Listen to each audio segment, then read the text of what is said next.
ও মাই god! আমি কি রান্না করলাম? এই ভিডিওটা দেখতে চাইলে পাশে থাকেন। হ্যালো এভরিওয়ান, আসসালামু আলাইকুম। সবাই কেমন আছেন? আলহামদুলিল্লাহ আমিও ভালো আছি।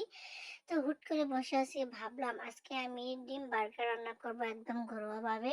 খুব সহজ কয়েকটা উপাদান দিয়ে। তো বাজার থেকে আমি একটা পাউরুটি, একটা ডিম নিয়ে আসছি। তো ডিমটা আমি ১ম এ ভেজে নিচ্ছি একদম ফুলকো, ফুলকো। তো ডিম দেখে তো বুঝতে পারতেছেন কিভাবে ডিমটা ভাজা হচ্ছে। যাই হোক, তো ভিডিও চালু হতে থাকুক। আমি আর কিছু কথা বলতে থাকি। ভিডিওর মাঝে একটা কথা বলবো, আমার পেজ এবং ইউটিউব চ্যানেলটা প্লিজ সবাই একটু সাবস্ক্রাইব করবেন এবং পাশে থাকবেন।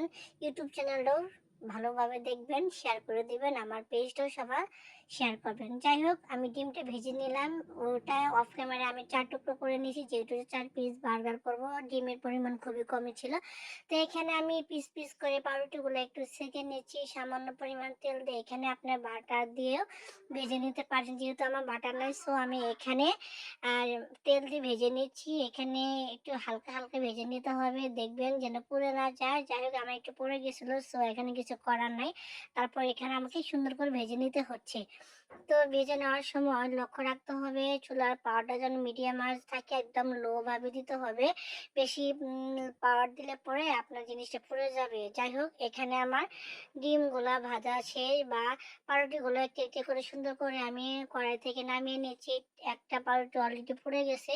তো কি আর করার, কিছু করে না। তো ওগুলোর ভিতরে আমি সুন্দর করে আপনাদের পরিবেশন করে দেখাবো যে কিভাবে ঘরোয়াভাবে ডিম দিয়ে বার্গার করা হতো। এখানে আমি মেয়োনিজ বানিয়ে রাখছিলাম আগের দিন। তো এখানে সবগুলা পাউরুটির উপর আমি মেয়োনিজটা চাকু দিয়ে সুন্দর করে দিয়ে নিচ্ছি। আর মেয়োনিজটা ঘরোয়াভাবে কিভাবে বানাইছি ওটাও আমি একসময় আপনাদের মাঝে তুলে ধরবো। মেয়োনিজটা একদম রেস্টুরেন্ট স্টাইলের হয়েছে, আমার কাছে খুব ভালো লাগছে। তো সবগুলা পাউরুটিতে আমি সুন্দর করে মেয়োনিজ দিয়ে দিয়েছি। অল্প করে একটু টমেটো সসও দিয়ে দিব, কারণ মেয়োনিজের উপর একটু সস না দিলে পরে ভালো লাগবে না। আর আমি সাইডে কিছু শসা কেটে রাখছি। এখানে টমেটো দিলেও হয়, কিন্তু আমি টমেটোটা খাই না, ওটা স্কিপ করে রাখছি। তো এখানে একটা একটা করে আমি টমেটোটা সুন্দর করে মিশিয়ে নিচ্ছি মেয়োনিজের সাথে।